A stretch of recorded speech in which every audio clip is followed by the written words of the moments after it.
Okay, here we are. This is going to be the first lesson, an introductory lesson in how to do your own personal Bible study, a personal inductive Bible study using three questions strategy. This is what I learned, and this is what the way that Lotz teaches. And the three questions are very simple. What does it say? Meaning the passage. What does it mean? And what does it mean to me? And we are going to be using Mark 1, 40 through 45 as the example. This was for our cohort participants. This was one of our passages we read the past week. Oh, I want to remind you, if this is just additional information, I really didn't even plan to do this at this time, but I felt led. So here we go. This is not part of the cohort recommendations during this 5 weeks. It's only if you want to learn more about this, and maybe I'll do a whole nother cohort sometime in the future where we go more deeply into this. But actually, it's pretty simple. So we read the Bible, we select a passage with these questions in mind. So going to the next slide, here is the passage, Mark 1, 40 to 45. I believe this is from the ESV. The leper came to him, imploring him, and kneeling said to him, "If you will, you can make me clean." Moved with pity, he, and that's Jesus, stretched out his hand and touched him and said to him, "I will be clean." And immediately the leprosy left him. He was made clean. And Jesus sternly charged him and sent him away at once and said to him, "See that you say nothing to anyone, but go show yourself to the priests and offer for your cleansing what Moses commanded for a proof to them." But he, the leper, went out and began to talk freely about it and to spread the news, so that Jesus could no longer openly enter a town, but was out in desolate places, and people were coming to him from every quarter. All right. So the first thing that you do is you take the passage, and you probably want to take a chunk of about 5 verses at the most, and just what does it say? And so that means go back through the passage and write down the facts, just the basic facts in the passage, and kind of write them down in a list. So this passage, the leper came to Jesus. He implored Jesus. He knelt and he said, "If you will, you can make me clean." Jesus was moved with pity, or some translations say compassion. Jesus stretched out his hand and touched the leper. Jesus said, "I will be clean." The disease left and the man was made clean. And going on, Jesus sternly told the man to go and not tell anyone. Jesus told him to go to the priest and offer what Moses commanded. The man disobeyed and talked freely about it. Because of this, Jesus could no longer enter towns openly. Jesus stayed in desolate places, but people still came to him from everywhere. So if you notice on listing the facts, didn't just copy the verses. I just listed them out, what happened here, what was said there, and more or less in my own words, summarized it, but got all the main facts in there. Okay, so once you have your list of facts, and I'll show you, for those of you who want a more holistic look at this at the end, I'll show you kind of what the chart looks like. Once you've got the facts, then you go back for each fact and you ask, what does it mean? And this is the interpretation. Sometimes people talk about the SOAP method, which I'm actually not that familiar with, but it's related to this. It's another inductive method. But, listing the facts is the observe part. What does it mean? This is the interpretation part. But what Anne teaches is to go back for each fact and ask, is there a spiritual lesson here? And some of the questions you can ask yourself about the facts within the text help determine if there's a spiritual lesson there. Is there that should be the word and, is there an attribute of God, Jesus, or the Holy Spirit that is displayed? Is there a command to follow? Or a command to not follow, or a command to stop doing something? Is there an example to follow or an example to avoid? Is someone doing something in the passage that is a good example, or is it a bad example? Is there a promise from God to recognize? So those are some of the questions you can ask about each fact for what does it mean? The interpretation part. Now, I always recommend to use a commentary to help with question 2, what does it mean? And this just helps us, make sure that we're not doing what's called eisegesis. We're not putting too much of our own modern interpretation into things, or our personal information to things, that at least what we're thinking is maybe in line with, the historical scholars. And so 2 that I keep coming back to, one is the Daily Bible Study series by William Barclay. And the goal of this series was to take the best of scholarship and make it accessible to everyday reader. I love this series. I keep coming back to it again and again. It is not in the public domain. You can usually find used copies under $10. William Barclay, most of this was written about 1975. He was born in the early 1900s. Very, very thorough and very readable. For example, for this passage, he gives you more than you even want to know. He talks about specifically the passages, but he also talks about all the expectations for people with leprosy, just how horrible it was, how it was considered uncurable. So you can go deeper, even in a really layperson's terms. He talked. There were 3 different types of leprosies, and then he also talked about Moses. What did that mean? The command of Moses. There were certain that no one was expected to ever be cured from leprosy, but if they were somehow cured, there was a process they had to go through with the priest to get verification, to get certified you are officially clean and you can go back into society. So all of that was in William Barclay's background. And then of course Matthew Henry is it's a classic. It's in the public domain. It's freely online. Um, and it's a pretty decent commentary. It's very thorough, and it's freely online for the whole Bible. So those are 2 that, just because of they're so accessible and affordable, that I come to again and again. And they also, both of them go kind of verse by verse. There's other commentary, other scholars like N.T. Wright, who is commonly known to be probably the top New Testament scholar in the world today, who's still alive and working and teaching. But even his isn't always verse by verse. He'll look at kind of the most interesting verse within that passage. But Barclay and Matthew Henry are verse by verse. And so I keep coming back to them again and again. Here's an example of what Barclay and Matthew Henry. I actually did. Barclay is not in the public domain, but oftentimes he's so used and referenced. I actually Googled it because I don't have his Mark commentary in my possession at the time. A lot of times they're at the library. You can check them out.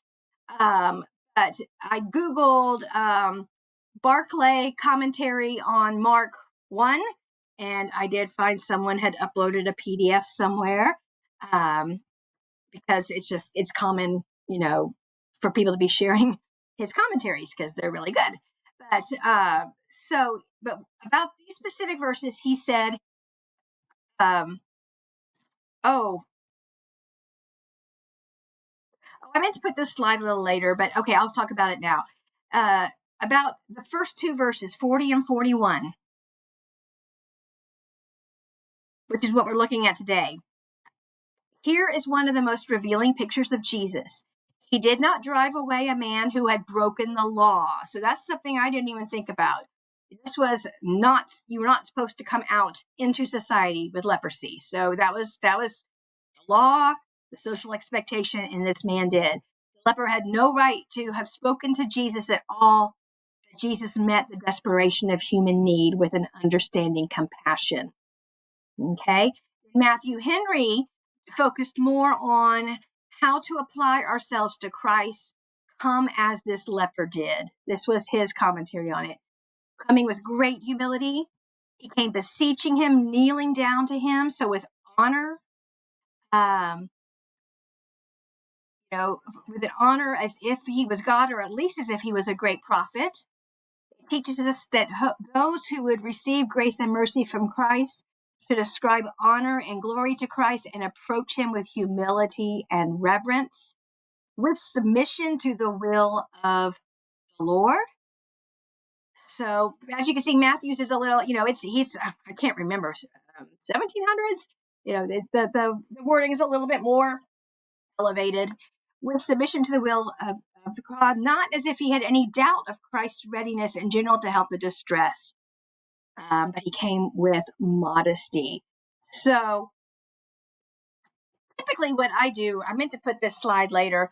Typically what I do is I'll kind of do question 2 on my own. What do I think the spiritual lesson here is? And then I go check the commentary to kind of make sure I'm on the same page of what Barclay might have been thinking, or and then of course, in that case, I'll usually find out. I'll usually get a correction. I'll usually find out, oh yeah, I am on the right track, or I'll get a little correction of my track, or in that case, even another thought to consider. This was, he should not have been doing this. This was not right in society. I'm sure the leper could have gotten in trouble for coming out into society. So, um, so, and then the last question is, what does it mean to me? And this is the application part. So then you take what you've learned and then you ask a question related to that. The spiritual lesson that you found, ask yourself a reflection question that you would ask to yourself or to a friend. And as you do this, ask the Lord to guide you in your understanding, to guide your focus onto if there's something that he wants you to reflect on for yourself. Okay, so here's an example laid out. And this is how Anne actually says, do 3 columns like this. And then fact by fact. So the first column here is, what does it say? Fact, leper comes to Jesus. Second column, what does it mean? Well, kind of getting to the deeper meaning of what was going on here, or the spiritual lesson. Those with contagious diseases and those who were breaking rules of society and law were comfortable enough, or they were desperate enough, and they were able to approach Jesus. Okay, so what does it mean to me? It means that I can come to Jesus. We can come to Jesus in any state, even if no one else accepts us or will come near to us.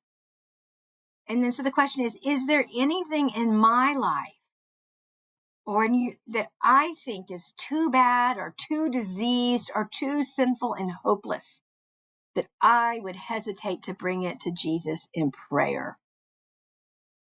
Okay, so that's kind of the reflection question. This man was desperate. He broke the law. He probably didn't,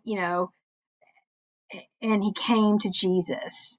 He had access to Jesus, and Jesus did not shoo him away.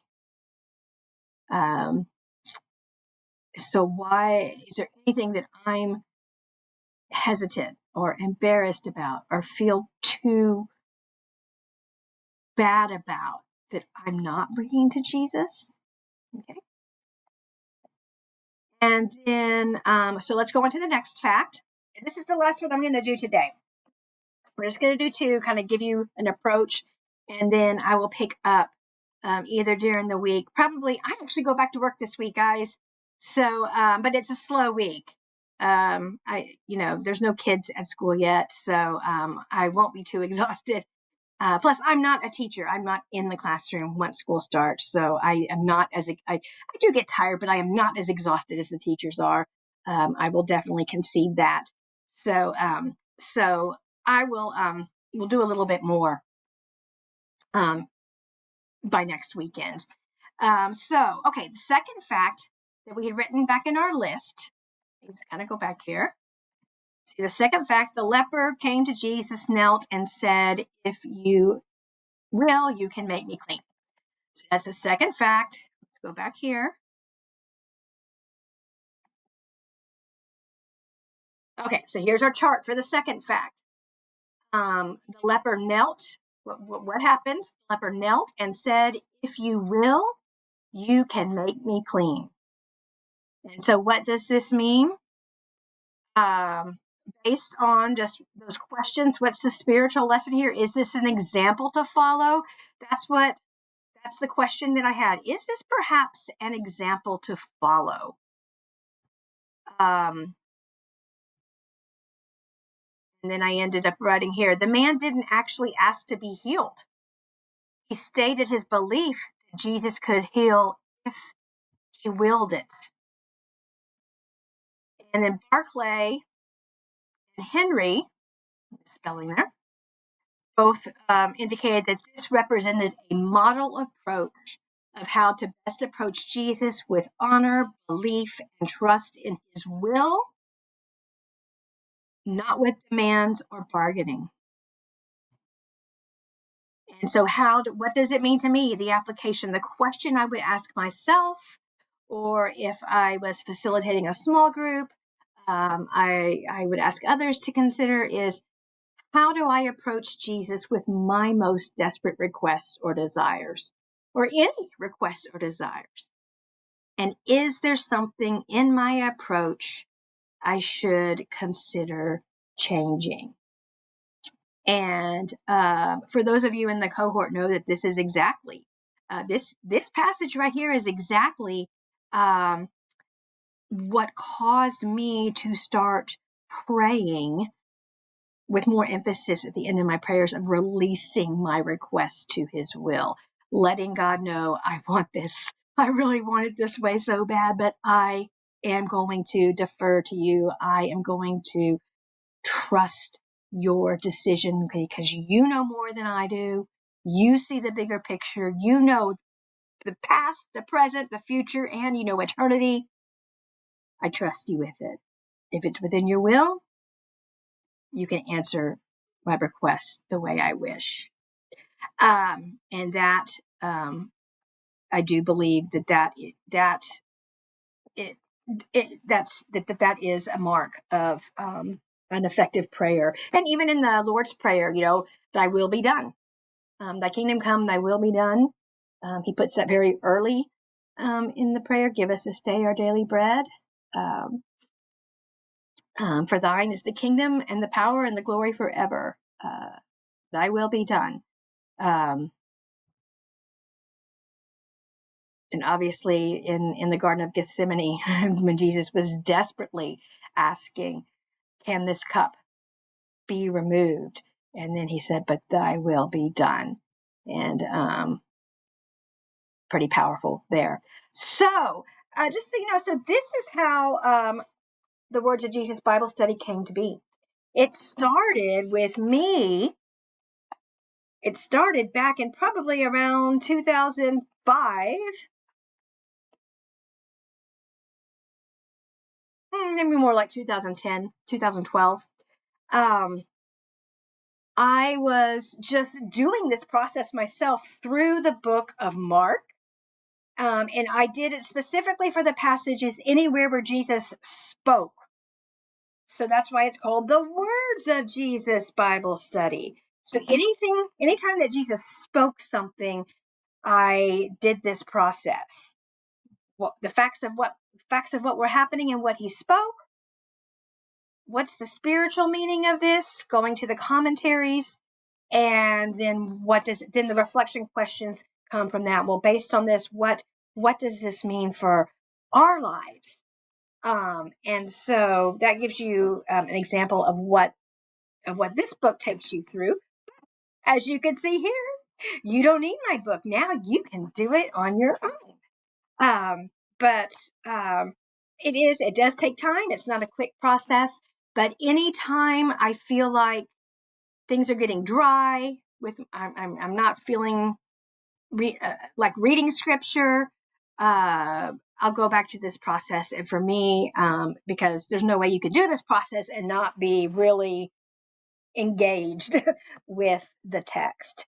And there's really not anything way you can go through this process and not get something out of it from the Lord. Of course, the other thing is you can just get that book, William Barclay's book on Mark, and just read it.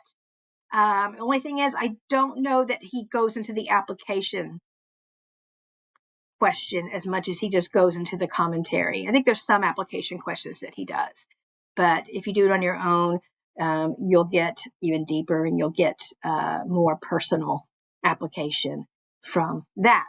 Okay, so I'm sure you may have questions, but we'll do a little more later on in the week, and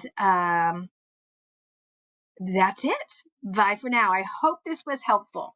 Any questions, you can post here in the group, send me an email,